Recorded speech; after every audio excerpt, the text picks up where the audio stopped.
Hey everyone, I want to give you all a goldfish update.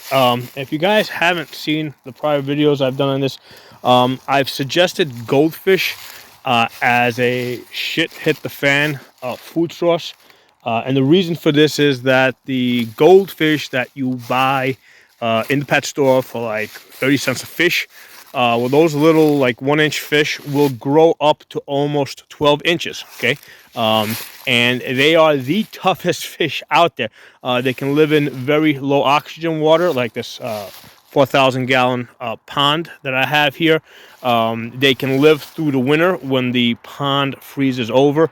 And you don't have to feed them. They'll just eat like mosquitoes and, bugs and, mosquito larvae and that kind of stuff. So what happens is over the winter time, when the water gets cold, they go into a hibernation mode that's called torpor or tepper, something like that. Torpor, I think it's pronounced. So right now it's something like 70 degrees. It's pretty warm.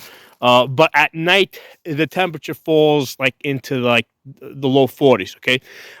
So what happens is the fish become, because they're cold-blooded, they become very inactive.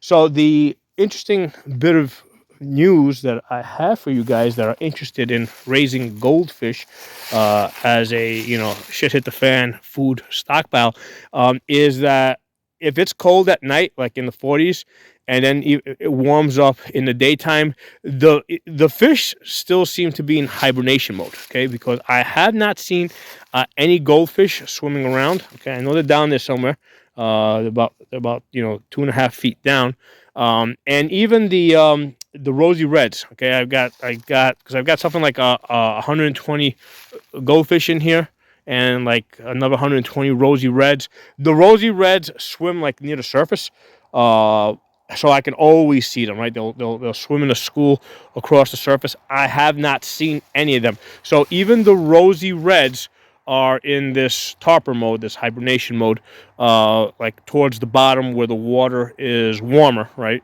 Because that's where fish go when the water gets cold. They go to the bottom. They'll find the deepest point and kind of, like slow down and go into like this sleep through the winter. Again, this is my first year doing this with the goldfish and the rosy reds, and I even got some mountain minnows in there, white mountain minnows. Same deal. I mean, they're all inactive. I have not seen any swimming around. So in case you're wondering, it's like if it's cold at night and it warms up in the daytime, they're not going to be active. They're going to stay sleeping. I guess they need the water to be warm at night and in the daytime before they get out of this torpor mode. So if you guys have a different experience, please share it with me. Because again, this is my first year doing this. So, there's a lot of learning going on over here. And if you guys had prior year experience with raising goldfish in an outdoor pond that is basically self-sustaining, right? Because I don't filter this, I don't provide water, I don't provide heat. All the water that gets into this comes from the rain.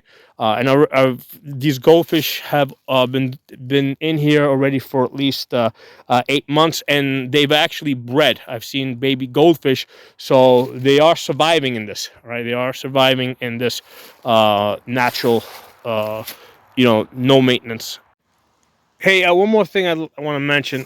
In the fall, I guess from the leaves turning color and dropping, the water gets black. Okay, I hadn't really noticed this before, but now, of course, I'm paying a lot closer attention to it. So even like in this area over here, where like the sun is like hitting it right now, and normally this would like I should be able to see like almost a foot deep into the water, right? Especially because this is a very shallow end over here. I can't see through it because the leaves have dropped in there. They got a darker color and they've changed the coloration of the water. So again, just another interesting thing I've observation, really an interesting observation. But I mean, this pond's been here for many years, but I've never had goldfish in it where I really had an interest in studying the pond so much. So I'll talk to you all soon.